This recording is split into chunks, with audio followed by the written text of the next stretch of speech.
Hello साथियों, मैं कपिल चौधरी स्वागत करता हूं आपका आपके अपने परिवार इंस्पायरल स्टडी में। और बच्चों, हम लोग क्लास 10th का क्रैश कोर्स यानी मोस्ट इम्पॉर्टेंट क्वेश्चंस की सीरीज़ चला रहे हैं फ़िलहाल अपने यूट्यूब चैनल पे।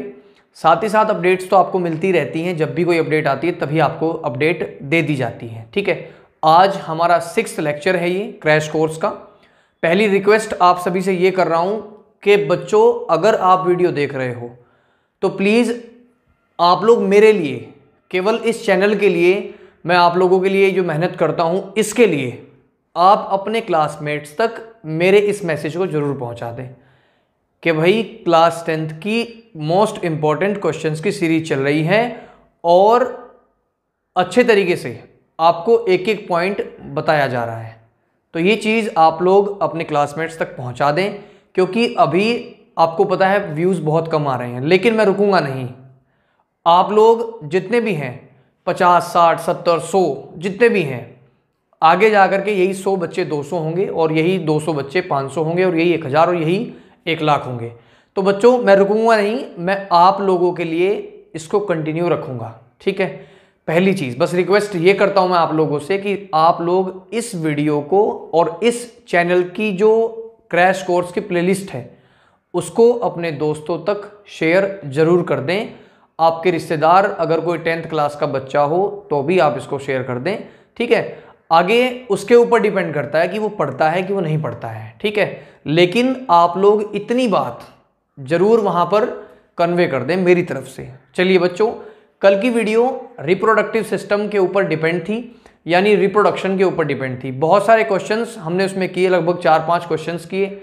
बहुत सारी नॉलेजेबल वीडियोस, बहुत सारी नॉलेजेबल पॉइंट हमने उस वीडियो से जाने, जिसमें फीमेल एक्सटर्नल जेनिटलिया का कुछ पार्ट, मेंस्ट्रुअल साइकिल का कुछ पार्ट कंप्लीटली नहीं पढ़ा। ठीक है, और फीमेल रिप्रोडक्टिव सिस्टम का जो अंदर का पार्ट होता है वो भी हमने थोड़ा बहुत पढ़ा है। ठीक है, आज का जो वीडियो है वो वीडियो नंबर 1 आपका female reproductive system, number 2 female external genitalia और नंबर 3 मेंस्ट्रुअल साइकिल। इन 3 क्वेश्चंस को हम कंप्लीट करेंगे। पहले मैं आपको बता दूं कि ये 3 questions how do organism reproduce यानी जीव जनन कैसे करते हैं, इस चैप्टर का मोस्ट इंपॉर्टेंट क्वेश्चंस हैं।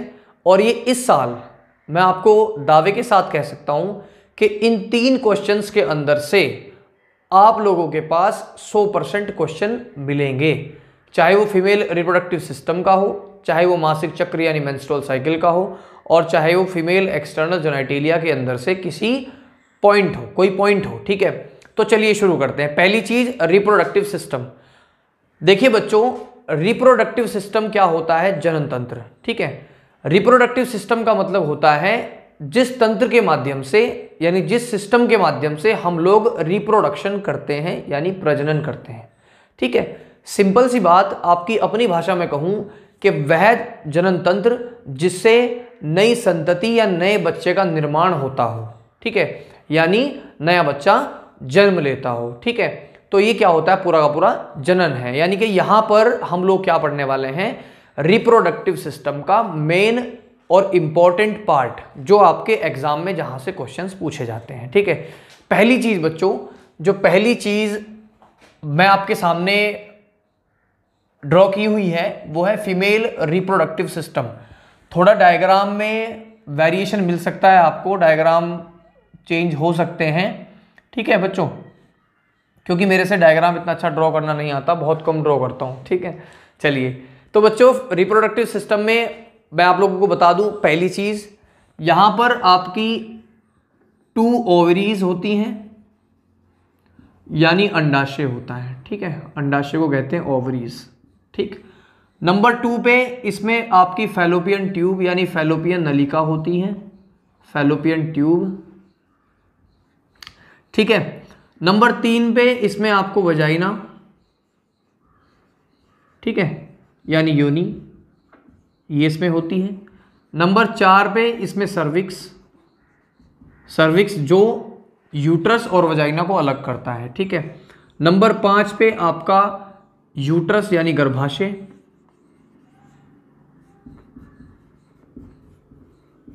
ठीक है बच्चों, उसके बाद नंबर 6 पे बार्थोलिन ग्लैंड, बार्थोलिन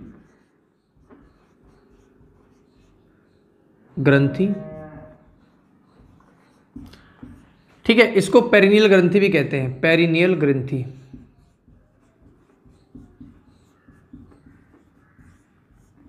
ठीक बच्चों, उसके बाद नंबर 7 पॉइंट पे फिम्बरी भी इसमें दिया हुआ है, ये भी हम लोग डिस्कस कर लेते हैं, फिम्बरी। ठीक है,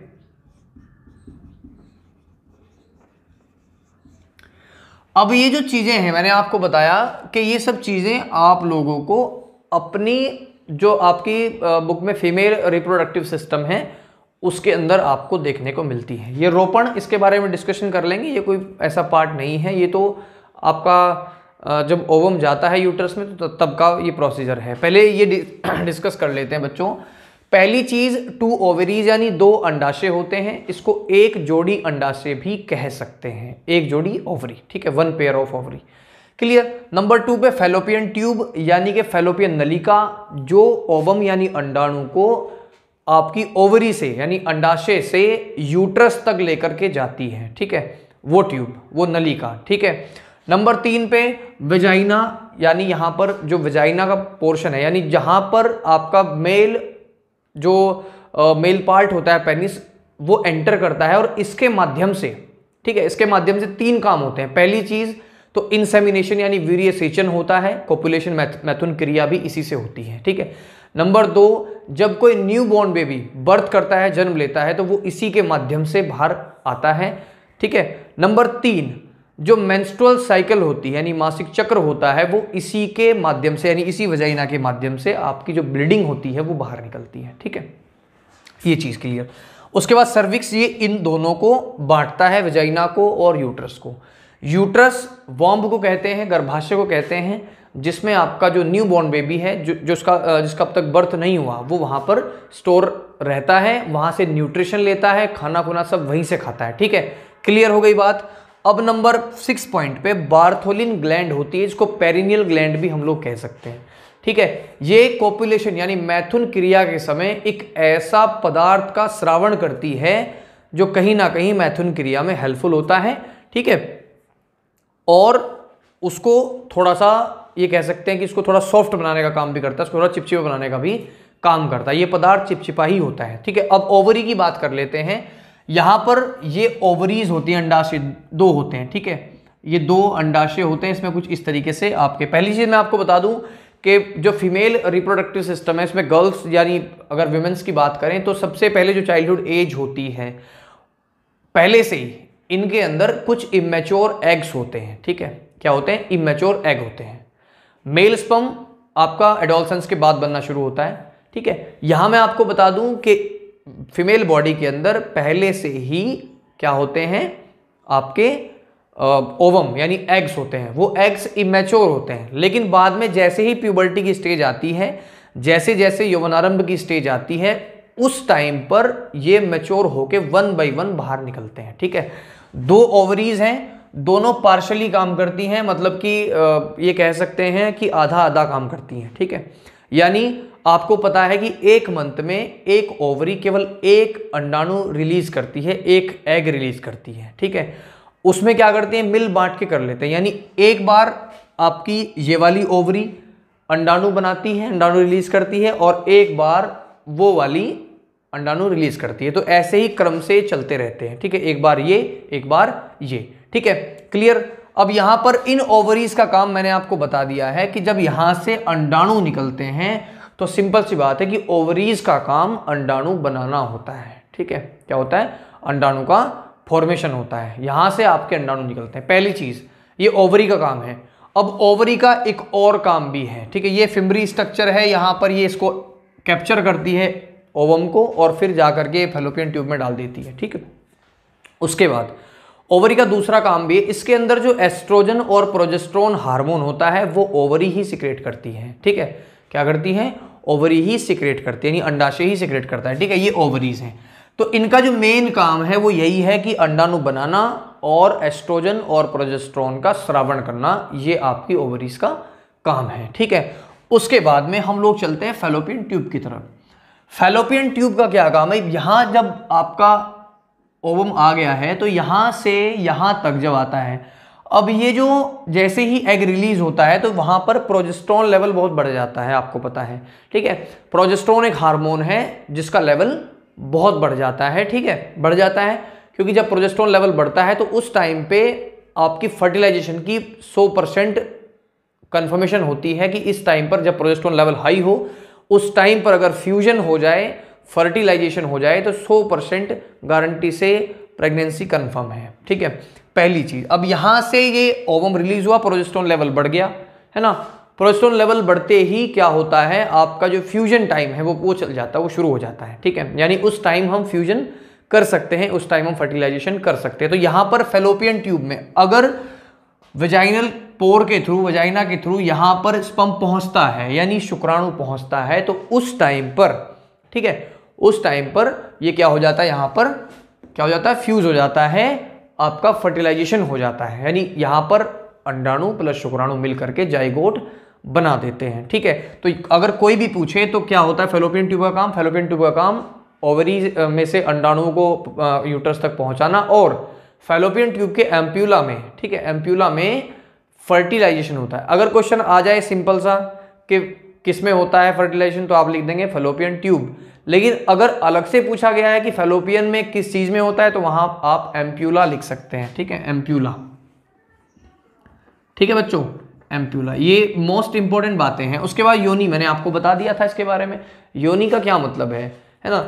कुछ बच्चे इसको मजाक में लेते हैं, है ना, कुछ बच्चे इसको मजाक में लेते हैं। मैं आपको बता दूं कि ये ऐसा पार्ट है जो हमें दिखाई ही नहीं देता, ठीक है, जो हमें दिखाई देता है वो एक्सटर्नल जेनेटिलिया, अभी 2 मिनट बाद डिस्कस करेंगे उसको भी, ठीक है। तो कुछ बच्चे जब इस चीज को पढ़ते हैं तो इस चीज को थोड़ा सीरियस नहीं लेते, मजाक में ले लेते हैं। लेकिन बच्चों ये केवल फीमेल के लिए नहीं, गर्ल्स के लिए नहीं, बॉयज के लिए भी इतना ही इंपॉर्टेंट है, क्योंकि आगे आने वाले समय में आप लोगों को इसके बारे में समझना भी है और इसके बारे में आपको ध्यान भी रखना है, ठीक है। बिकॉज शादी तो आपकी भी होने वाली है, ठीक है, तो आपको पता होना चाहिए कि क्या कमियां हैं क्या नहीं है। तो बेसिकली ये वीडियो बहुत इंपॉर्टेंट है, इसलिए बहुत धीमे धीमे, बहुत आराम आराम से आप लोगों को बता रहा हूँ, फुल इंटरेस्ट से, फुल बिल्कुल मजे में होकर के इस वीडियो को आप लोग समझिए, पढ़िए, कोई दिक्कत नहीं है। व्यूज की टेंशन ना लो बिल्कुल तुम, व्यूज अगर इस पे 1 व्यू भी आएगा तब भी मैं वीडियो बनाऊंगा ये, ठीक है, ये कोर्स चलता रहेगा, रुकूंगा नहीं बिल्कुल भी, है ना। बस आप लोगों को मेरी रिक्वेस्ट है, हाथ जोड़ के बस वीडियो को शेयर करते रहो। कोई भी मिले भाई सर से पढ़ो, ठीक है, कोई भी मिले भाई सर से पढ़ो। भाई देखो ये तो कहने में कुछ नहीं जा रहा, जब हम लोग पढ़ रहे हैं, हमें कोई पैसा नहीं देना, हमें कुछ नहीं देना, ठीक है। आने वाले समय में अगर आप लोग मेरा साथ देते हैं, मुझे सपोर्ट करते हैं, तो आने वाले समय में आपके Hindi medium, English medium channel जो होगा स्टडी का, बिल्कुल फ्री एजुकेशन आपको प्रोवाइड की जाएगी, ठीक है। मुझे कोई रेवेन्यू नहीं वसूलना किसी से, ठीक है बच्चों। तो पहली चीज़ यही है कि अगर आप लोग बहुत ज़्यादा मेहनत करते हैं, सपोर्ट करते हैं अपने कपिल सर को, तो सिंपल सी बात है, कपिल सर आपको उससे डबल सपोर्ट करेंगे, ठीक है। चलिए, उसके बाद वजाइना है, वजाइना के थ्रू ये जो वजाइना है आपका, इसके थ्रू आपका क्या होता है, इंसेमिनेशन और कोपुलेशन की प्रोसेस होती है। इंसेमिनेशन कोपुलेशन की वीडियो भी पड़ी हुई है, हालांकि उस पर क्लास 12th लिखा हुआ है, आप लोग 10th वाले भी उसको देख सकते हैं, ठीक है, कोई दिक्कत नहीं है, सिलेबस सब सेम है। पहली चीज, वजाइना के थ्रू आपका जो मेल पेनिस है वो एंटर करता है, ठीक है। एंटर करने की प्रोसेस आपकी कॉपुलेशन होती है, और एंटर करने के बाद जो सीमन वो वहां पर छोड़ता है, स्पर्म जो छोड़ता है वहां पर, वो प्रोसेस आपकी इंसेमिनेशन होती है, ठीक है, वीर्य सेचन कहते हैं उसको। तो इसका ये काम है। मैंने आपको 3 काम बताए हैं, प्रेगनेंसी का काम भी इसी के द्वारा होता है, मेंस्ट्रुअल साइकिल का काम भी इसी के द्वारा होता है, और आपका जो सेमिनेशन, इंसेमिनेशन और कॉपुलेशन का काम भी इसी के द्वारा होता है, ठीक है। उसके बाद सर्विक्स इसको बांटने की कोशिश करता है, सर्विक्स इसको बांटने की क्या करता है, कोशिश करता है, ठीक है। सॉरी, कोशिश भी नहीं कह सकते कि बांटता ही है इसको, ठीक है। मैं थोड़ा सा, मेरा ध्यान उधर चला गया था, कौवा बहुत बोल रहा है ना, मेरा ध्यान उधर खिसक गया था, तो मैं थोड़ा सा डिस्ट्रैक्ट हो गया था। चलिए कोई बात नहीं। उसके बाद यूट्रस पे आते हैं। यूट्रस में टोटल आपका न्यूट्रिशन प्रोवाइड होता है ना। बच्चे को 270 डेज तक इसमें स्टोर रखा जाता है, वहाँ पर इसमें से आपका फीटस बनता है। फीटस मतलब बहुत सारे इसके जो हैंड्स वगैरह हैं, सब मतलब जितने भी पार्ट्स हैं बॉडी के, अंग, वो सारे डेवलप यहीं होते हैं, ठीक है।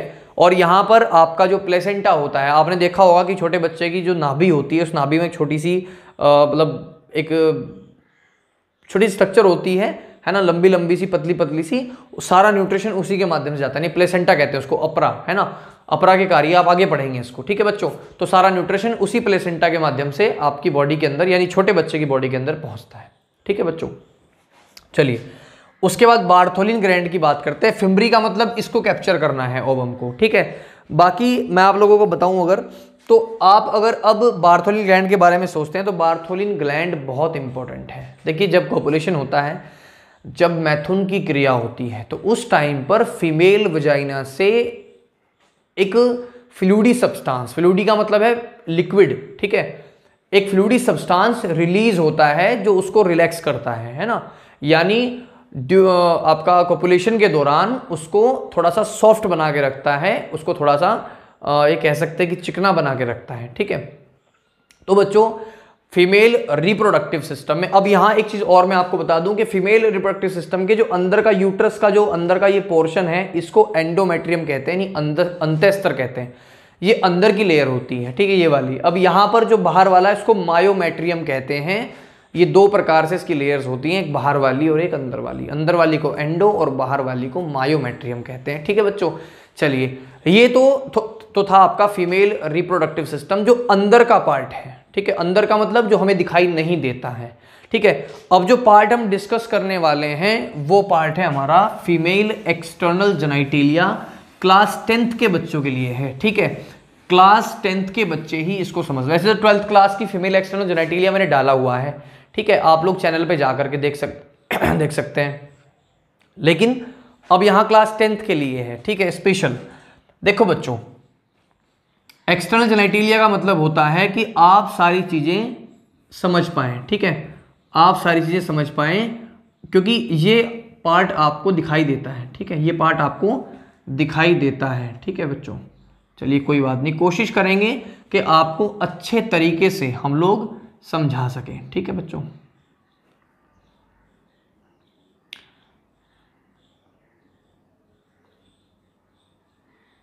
ये आपका होता है एनस, ठीक है, ये आपका होता है एनस।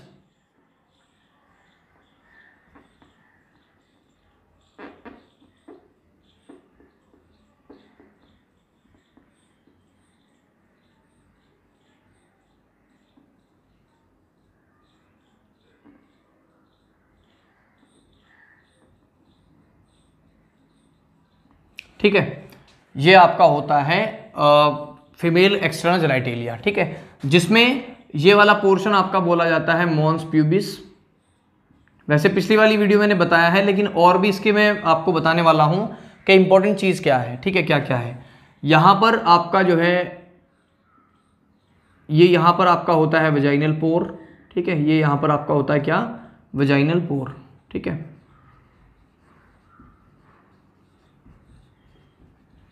ठीक है, जिसको हम कहते हैं योनि छिद्र।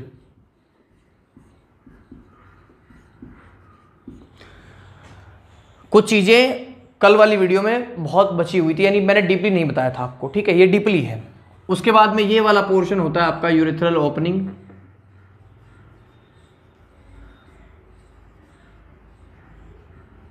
ठीक है, यानी इसको कहते हैं मूत्र छिद्र। और यहां पर एक छोटी सी स्ट्रक्चर होती है, इसको कहते हैं क्लाइटोरिस, ठीक है, क्लाइटोरिस, ठीक है बच्चों। ये कुछ चीजें होती हैं। अब यहां और एक चीज, ये जो बाहर वाली है आपकी, इसको बोलते हैं लेबिया मेजोरा, और ये अंदर वाली जो है इसको बोलते हैं लेबिया माइनोरा, ठीक है। इस वेजाइनल पोर पर एक स्ट्रक्चर होती है जो उसको पार्शियल ढक के रखती है, पार्शियल ढक के रखती है,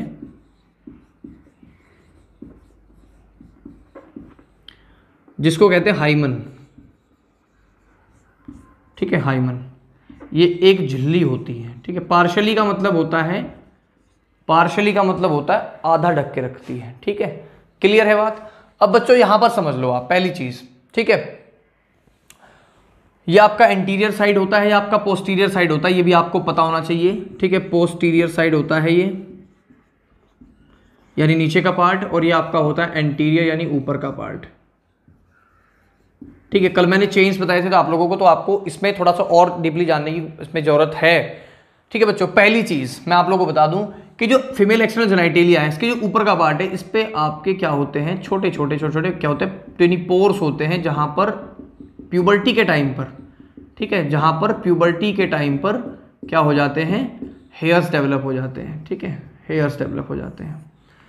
ये आपका श्रोणी मेखला भी कहते हैं। जब प्यूबर्टी की स्टेज आती है तो ये थोड़ा सा फूल जाता है। ठीक है, ये थोड़ा सा बड़ा हो जाता है, ये भी आप लोगों को पता होना चाहिए, बहुत सिंपल है। ठीक है, उसके बाद लेबिया का मतलब होता है लिप्स। ठीक है, लिप्स लाइक स्ट्रक्चर। ठीक है, तो ये जो लेबिया मेजोरा है, मेजोरा मतलब बड़े, ये बड़े ओस्ट होते हैं, ओस्ट कह सकते हैं इसको, है ना, यानी बड़े लिप्स होते हैं, लिप्स लाइक स्ट्रक्चर भी कह सकते हैं। तो यहां पर ये बड़े लिप्स होते हैं इसके, ये वाले। ठीक है, क्लियर। उसके बाद ये नीचे वाले जो अंदर ये, अब इन ये जो लेबिया मेजोरा है, इनके ऊपर भी हेयर्स डेवलप हो सकते हैं, ये भी चीजें क्लियर हैं। ठीक है, हो सकते हैं। अब ये जो लेबिया माइनोरा है, ये स्मॉल लिप लाइक स्ट्रक्चर हैं, जिनमें आपका जो है हेयर्स डेवलप नहीं होते हैं। क्लियर। अब उसके बाद में आप लोगों के पास यहां जो एक स्ट्रक्चर छोटी सी होती है, इसको बोलते हैं क्लाइटोरिस। ठीक है, ये फीमेल पेनिस होता है। ठीक है, क्लियर। क्या होता है ये? फीमेल पेनिस होता है, यानी कि जो मेल पेनिस होता है उसके जैसे ही ये एक स्ट्रक्चर होती है, एक संरचना होती है जो एक्साइटमेंट का काम करती है, नहीं ड्यूरिंग कॉपुलेशन या फिर कह सकते हैं ड्यूरिंग इंटरकोर्स। ठीक है, ये क्या करती है? एक्साइटमेंट का काम करती है, सेक्सुअल एक्साइटमेंट का काम करती है। ठीक है, क्लियर है बच्चों। और बेसिकली बात ये है कि ये आपका जो लेबिया माइनोरा है, इसके अंदर छिपी रहती है, पूरा बाहर नहीं होता है। ठीक है, क्लियर।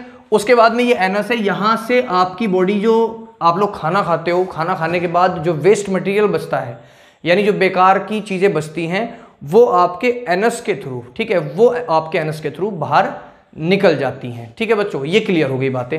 उसके बाद में ये आपका वजाइनल पोर है, इसी पोर के माध्यम से आपका मेंस्ट्रुअल साइकिल अकर होती है, यहीं से रिलीज होता है जो भी ब्लीडिंग होती है। उसके साथ साथ जो कोपुलेशन होता है, यानी जो मैथुन की क्रिया होती है, वो भी इसी के माध्यम से होती है। ठीक है, इसी के कारण से होती है। तो यहां पर जो वजाइनल पोर है, ये बहुत इंपॉर्टेंट है। इसके कारण से आपकी जो जनरेशन है वो आगे बढ़ती है। ठीक, इसकी वजह से आपकी मेंस्ट्रुअल साइकिल अगर होती है, इसकी वजह से आप एक नई जनरेशन को देख सकते हो, क्योंकि इसी के माध्यम से वो जो चीजें हैं वो बाहर निकलती हैं। क्लियर। अब इस जो वजाइनल पोर है, इसके ऊपर छोटी सी स्ट्रक्चर होती है, इसको हाइमन कहते हैं। ठीक है, हाइमन कहते हैं। ये एक बहुत बड़ा विषय है, इसको अगर आप लोग समझेंगे तो शायद मेरी बातें आप लोगों को बहुत अच्छी लग जाएं। हाइमन वेजाइनल पोर के ऊपर एक छोटी सी स्ट्रक्चर होती है, जिसको पार्शली ढक के रखती है। पार्शली का मतलब वेजाइनल पोर जब एक चाइल्डहुड एज होती है तो उस टाइम पर आपका जो वेजाइनल पोर है वो पार्शली ढका हुआ होता है। पार्शली मतलब आधा ढका हुआ होता है, पूरा नहीं। ठीक है, मेरी बात ध्यान से सुनना, आधा ढका हुआ होता है। ठीक, अब उस टाइम पर बेसिक सी बात है कि जब प्यूबर्टी की एज स्टार्ट होती है, उस टाइम पर आपकी मेंस्ट्रुअल साइकिल भी अगर होती है ना, तो वो जो वेजाइनल पोर है उसी के अंदर से आपकी ब्लीडिंग होती है। बेसिक सी बात है, क्योंकि यूरेथ्रल ओपनिंग तो अलग है, मेल में यूरेथ्रल चीजें एक ही है, मतलब कि जो इंसेमिनेशन होता है, ठीक है, इंसेमिनेशन मतलब जो स्पर्म बाहर निकलते हैं और जो हम लोग यूरेथ्रा यानी यूरिन बाहर निकालते हैं, वो एक ही रास्ते से आते हैं। लेकिन यहाँ पर दोनों के अलग अलग रास्ते हैं, यहाँ पर दोनों के अलग अलग वेज हैं। ठीक, तो यहाँ पर ये जो आपका वेजाइनल पोर है, इसके ऊपर जो पार्शियली स्ट्रक्चर यानी हाइमन होती है, कई लोग सोचते हैं, मैं अब थोड़ा सा डीपली इसके अंदर जाने की कोशिश कर रहा हूं, आप लोग ध्यान से सुने। कई लोग सोचते हैं कि जो हाइमन है वो एक सिंबल है वर्जिनिटी का, तो बहुत गलत सोचते हैं आप लोग, है ना। मैं आपको कह दूं, मैंने अभी आपको बताया कि आधा ढका हुआ होता है। ठीक है, आधा ढका होता है। लेकिन अब अगर हम लोग इससे बात करें कि ये वर्जिनिटी क्यों नहीं है, तो इसका भी कारण है मेरे पास।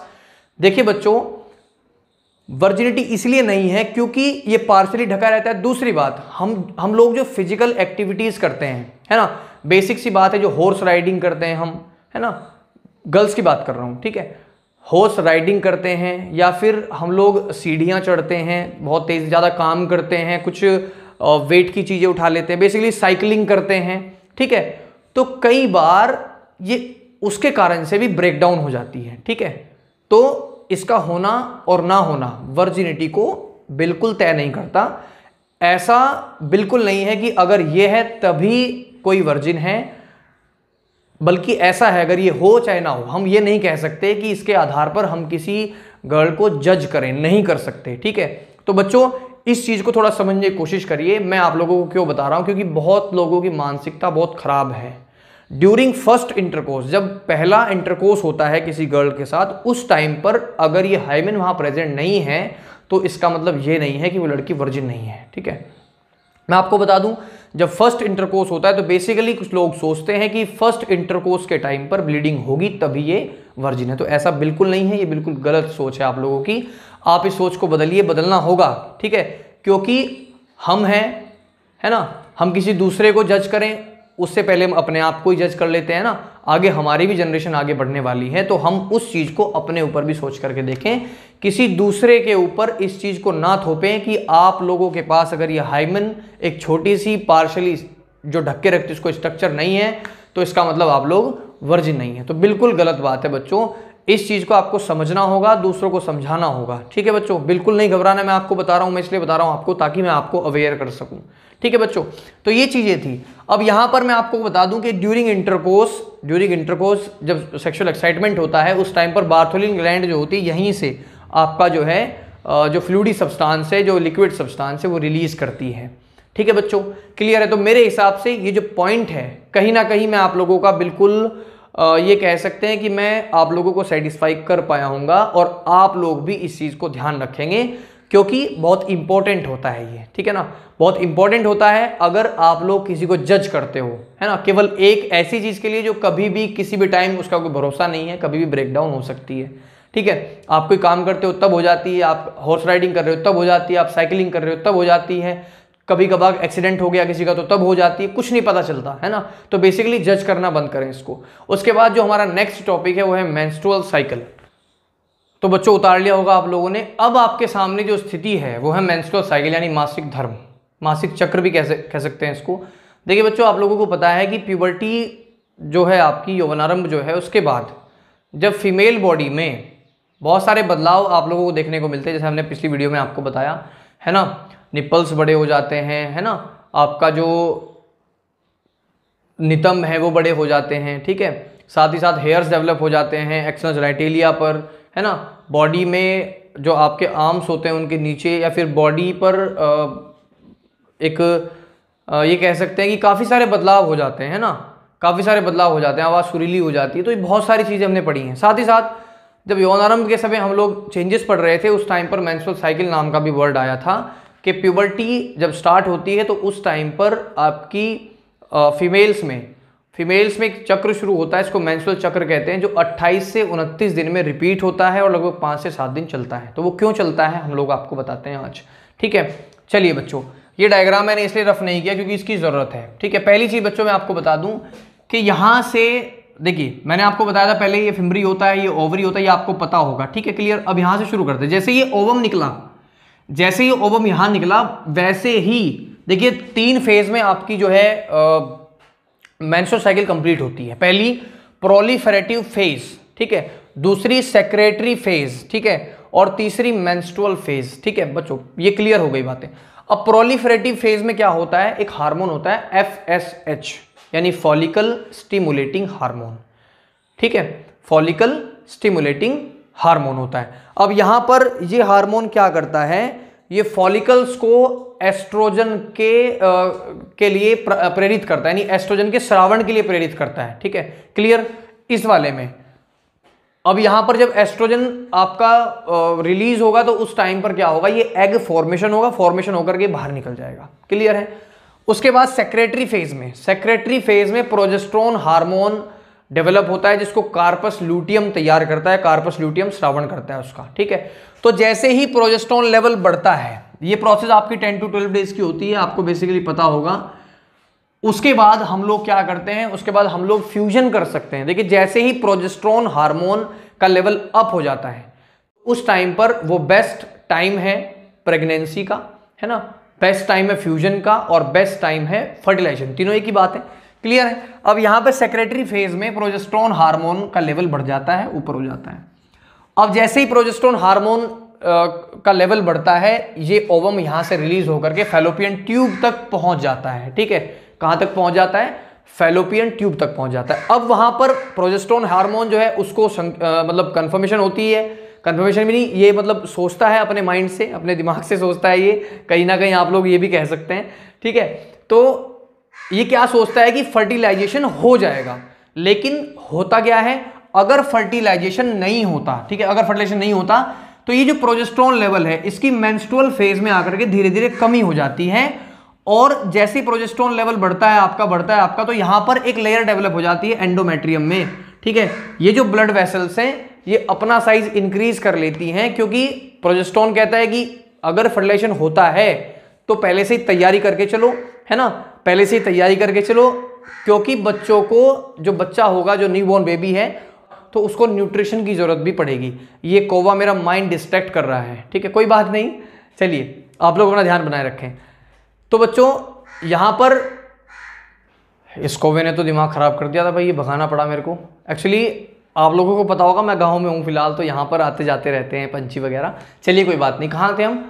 शुरू करते हैं वहीं से जहां से हमने छोड़ा था। पहली चीज मैं आपको बता दूं कि बच्चों, जब प्रोजेस्टेरोन लेवल हाई होता है उस टाइम पर ये ब्लड वेसल्स, यानी जो हमारी ब्लड वेसल्स हैं यहाँ पर, ये थोड़ी सी अपना साइज बड़ा कर लेती हैं, क्योंकि जब फर्टिलाइजेशन होता है, ये सोच करके चलते हैं कि जब फर्टिलाइजेशन होगा तो उस बच्चे को न्यूट्रिशन की जरूरत भी पड़ेगी। ठीक है, तो जैसे ही ये ऐसा लेवल बढ़ता है तो आपका न्यूट्रिशन के लिए ब्लड वेसल्स थोड़ा सा साइज, अपना सरफेस बढ़ा लेती हैं। ठीक है, इनमें ब्लड भर जाता है ताकि वो उसको न्यूट्रिशन दे सके और किसी चीज के अंदर कमी ना आए। ठीक है, तो यहां पर अब क्या होता है, जैसे ही फर्टिलाइजेशन नहीं होता तो ये धीरे धीरे प्रोजेस्टेरोन लेवल कम हो जाता है, और कम होने पर क्या होता है, ये ब्लड वेसल्स फटती हैं, इनका ब्रेकडाउन हो जाता है। और इन ब्लड वेसल्स के साथ जब ये फटती हैं, इनका ब्रेकडाउन होता है, तो इनमें जो अंदर भरा हुआ ब्लड है वो ब्लड म्यूकस के साथ, और म्यूकस के साथ साथ इस ओवम को लेकर के आपका बाहर निकल जाता है। क्योंकि जब ओवम रिलीज हो जाता है तो रिलीज होने पर 1 से 2 दिन तक ये जीवित रहता है, आप लोगों को पता है, मैं आप लोगों को बता रहा हूं, अगर नहीं पता तो कोई दिक्कत नहीं। तो उसके बाद ये ब्लीडिंग के साथ साथ, यानी ब्लड के साथ साथ म्यूकस यानी श्लेष्मा और आपके जो ओवम यानी अंडाणु जो बना हुआ था उसको लेकर के ये बाहर निकल जाता है। उसके बाद फिर से वही प्रोसेस शुरू हो जाती है। अब ये आपका क्या करते हैं, मिल बांट के काम करने वाले। पहली चीज बच्चों, अगर आप लोगों को वीडियो पसंद आई हो तो वीडियो को लाइक करना बिल्कुल ना भूलें। साथ ही साथ अब कुछ बच्चे स्किप कर देंगे, लेकिन मैं आपको पहले ही बता दूं कि बच्चों आप लोग हमारे साथ व्हाट्सएप ग्रुप में जुड़ सकते हैं। मेरे चैनल के अबाउट सेक्शन में जाएं और अबाउट सेक्शन में जाकर के, ठीक है, अबाउट सेक्शन में जाकर के मुझे मैसेज करें कि हम क्लास 10th के स्टूडेंट हैं। मैं आप लोगों को व्हाट्सएप ग्रुप में ऐड कर लूंगा। ठीक है बच्चों, क्लियर? यानी हमारे यूट्यूब का एक ऐसा ग्रुप होगा, चाहे वो बच्चा हरिद्वार का हो, चाहे वो बच्चा उत्तरकाशी का हो, चाहे वो बच्चा अल्मोड़ा का हो, कहीं का भी हो, है ना, वो बच्चा उस ग्रुप में ऐड हो सकता है। ठीक है, तो बच्चों ये खुशखबरी की बात है, मैं आप लोगों के संपर्क में रहूंगा, मेरा कॉन्टैक्ट नंबर आपके पास रहेगा। इससे बड़ी कौन सी बात हो सकती है। आप कभी भी कोई भी चीज़ आप मुझसे कंसल्ट कर सकते हैं, या फिर जितनी भी वीडियोस होती हैं मैं आपको वहाँ पे प्रोवाइड करता रहूँगा। जो भी मेरे पास मटेरियल होगा वो वहाँ आपको प्रोवाइड करता रहूँगा। तो कोई दिक्कत नहीं बच्चा, अगर आप लोग चाहते हैं तो अबाउट सेक्शन में जाएँ, अपना नाम, अपना एड्रेस, कहाँ से हैं आप, ठीक है, ये भी जरूर लिखें ताकि मुझे पता रहे कि कौन बच्चा कहाँ से है। ठीक है बच्चों, तो बच्चों आज के लिए इतना ही था। फिर मिलते हैं एक ऐसी वीडियो के साथ, कल फिर आएंगे, संडे की छुट्टी रहेगी। ठीक है बच्चों, क्लियर बात? कोई बात नहीं। ओके बच्चा, thank you and have a nice day. जय हिंद, जय भारत। लाइक करना बिल्कुल ना भूलना, शेयर करना बिल्कुल ना भूलें और सब्सक्राइब करना बिल्कुल ना भूलें अगर आप नए हैं तो। चलते हैं बच्चों फिर।